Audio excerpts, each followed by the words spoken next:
تکبر سے پاک گفتگو، مفاد سے پاک محبت، لالچ سے پاک خدمت، خود غرضی سے پاک دعا سچے رشتوں کی دلیل ہے۔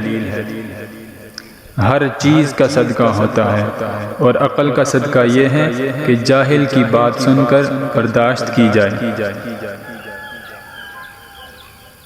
ہمیشہ بادل کی طرح رہو جو صرف پھولوں پر نہیں بلکہ کانٹوں پر بھی برستا ہے۔